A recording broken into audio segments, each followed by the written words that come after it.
The email arrived on a Tuesday. Marcus read it 3 times before he let himself believe it. The offer was 6 figures. $110,000. A number he'd been chasing since he was 22 and broke and eating rice out of a pot in a studio apartment with a radiator that sounded like a dying animal. He sat in his car in the parking lot and just breathed for a minute.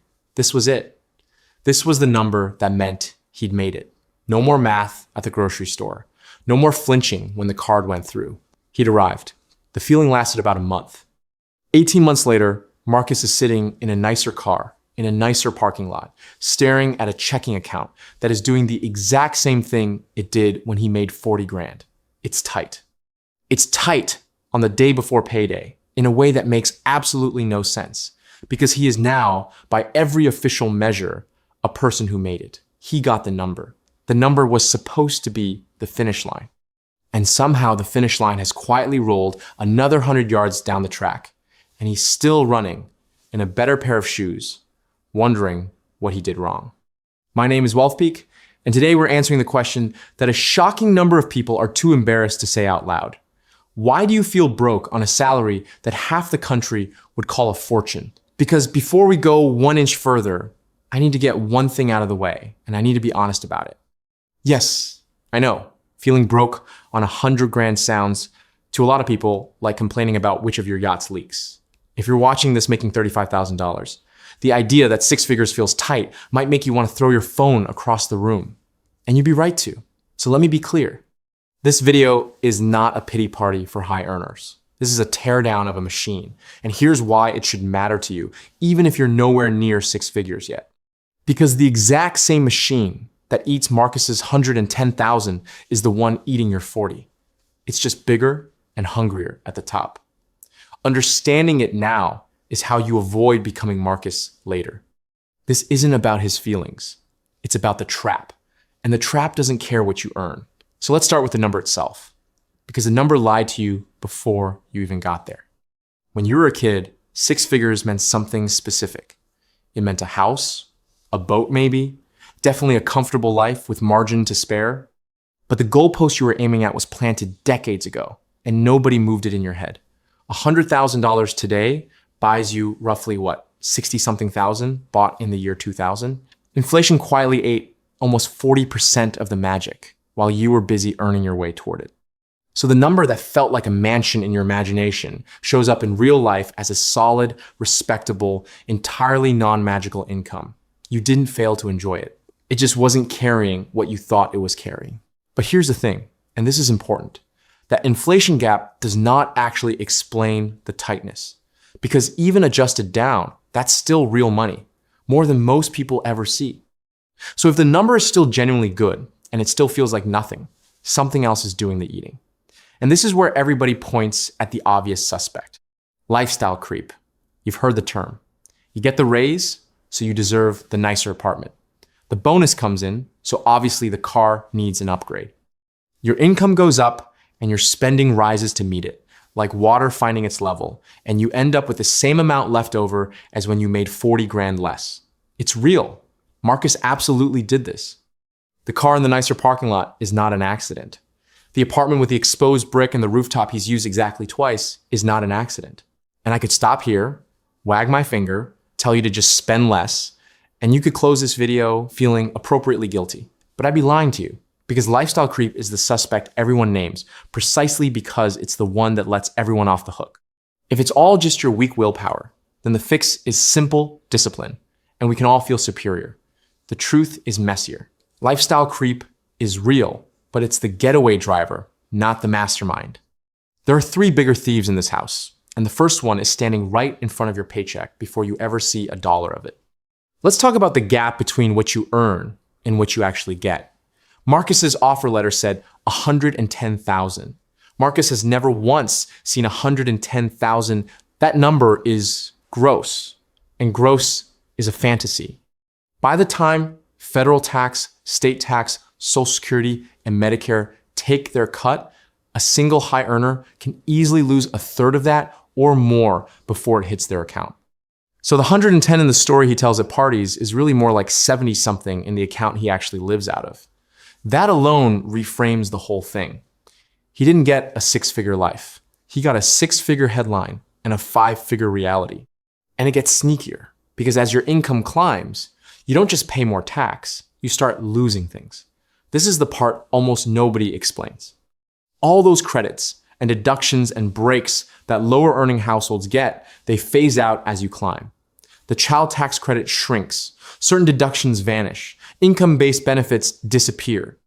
So you can get a raise that pushes you over some invisible line, and a chunk of that raise evaporates, not because you spent it, but because crossing the line quietly canceled a benefit you didn't even know you had. It feels like getting a raise and getting poor at the same time. And mathematically, sometimes that's exactly what happened. You got robbed at a door you didn't know was there. So now the 110 is really 70-ish, and the raises don't land as hard as the number on the offer letter suggests. That's thief number one. Now let's talk about thief number two, which is the one that does the most damage and gets the least blame. Fixed cost inflation, not the fun spending. The costs that come bolted onto a so-called successful life, whether you enjoy them or not. Start with housing, because it's the biggest. When you make more money, you don't just want a nicer place. You often have to live in a more expensive area, closer to the job, in the district, with the good schools, in the city where the good jobs actually are. And housing in those areas hasn't risen with general inflation. It's sprinted ahead of it. The monthly payment on a typical home has roughly doubled since 2020. So the reward for earning more is frequently the privilege of paying rent or a mortgage that would have been a down payment a generation ago. Then childcare, which detonates the budget of every high-earning parent in a way that has to be experienced to be believed. Full-time care for one kid runs $11,000 to $17,000 a year in much of the country. And in a lot of cities, care for two kids costs more than the rent. And here's the cruel joke. You make good money, so you don't qualify for any help with it, but the cost is calibrated to a world where two professionals are both working, which is the only way you can afford the house, which requires the childcare, which requires both incomes. It's a snake eating its own tail, and you're inside it. Add healthcare that costs more every year. Cars that now average over $700 a month just for the payment. Insurance, the good neighborhood's property taxes. And you start to see it. A huge share of Marcus's raise didn't get spent on fun at all. It got absorbed by the fixed cost of standing in the place where six-figure jobs exist.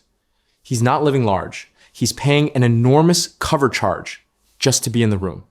And here's a detail about fixed costs that makes them so much more dangerous than the fun spending, the thing that separates them from a splurge you can just cancel. Fun spending is a decision you make every single month, which means every single month you get a chance to stop.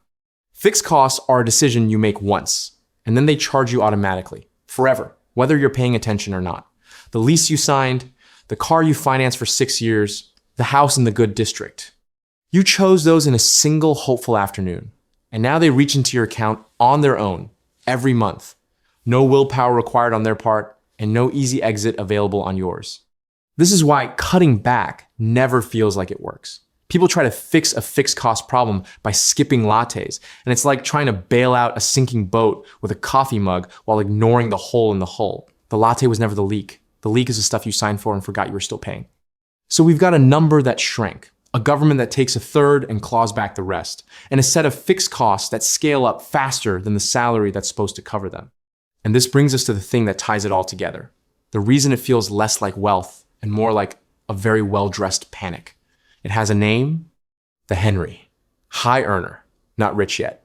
It's the person who makes a lot and owns almost nothing. High income, low net worth. Marcus is a textbook Henry. If he lost that job tomorrow, he'd be in serious trouble within about 2 months because that fat paycheck was funding a fat lifestyle, and there was almost nothing left over to turn into actual wealth. And this is the difference nobody teaches you. A high income is not the same thing as being rich. Rich is what you keep. Income is just water flowing through your hands. And if the life you built has a wide enough drain, it doesn't matter how much you pour in. The tub never fills. This is why a school teacher who's quietly invested for 30 years can have a bigger net worth than a Marcus pulling 6 figures. and it genuinely bends people's brains when they learn it. Because we were all taught that the income was the scoreboard. The income was never the scoreboard. The gap between income and lifestyle is the scoreboard. And Marcus's gap is almost zero. And there's a hidden cost to being a Henry that goes way beyond the empty bank account, which is fragility. Marcus looks, from the outside, like the most secure person you know.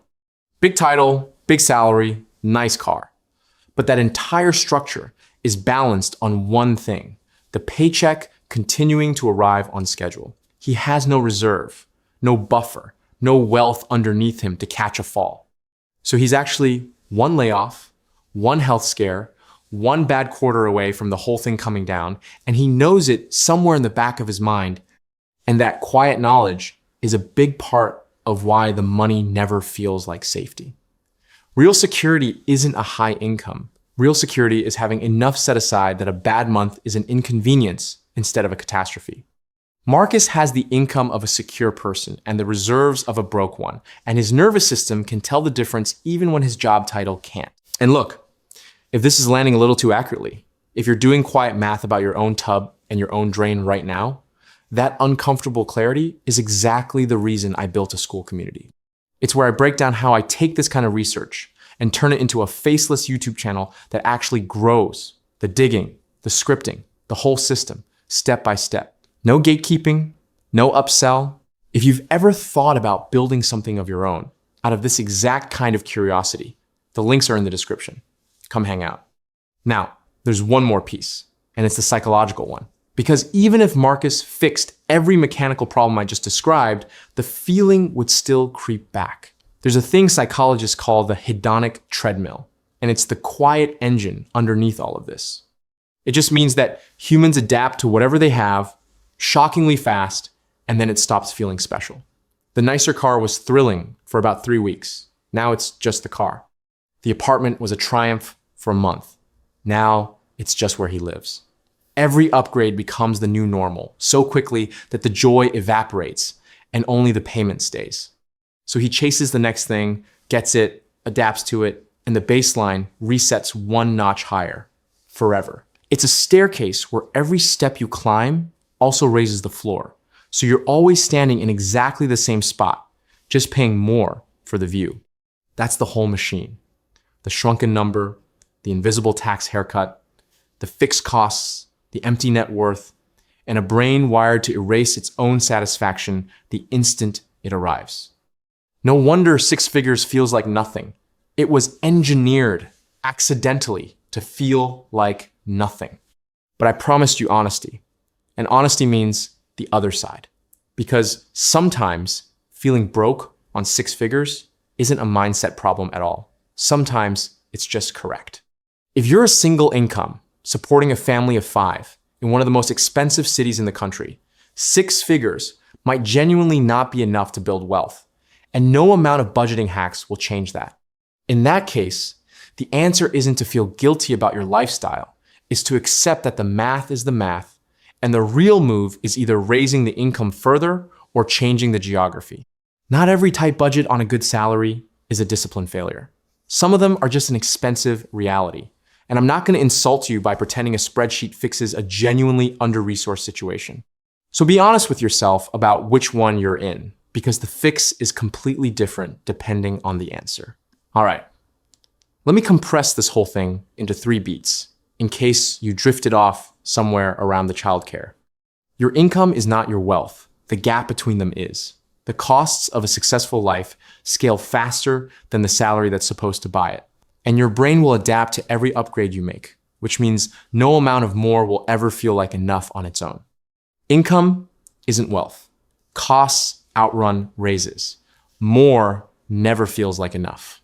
So what actually fixes this? Because I refuse to end on a shrug. And here's the answer. And it's going to sound almost stupidly simple after all that.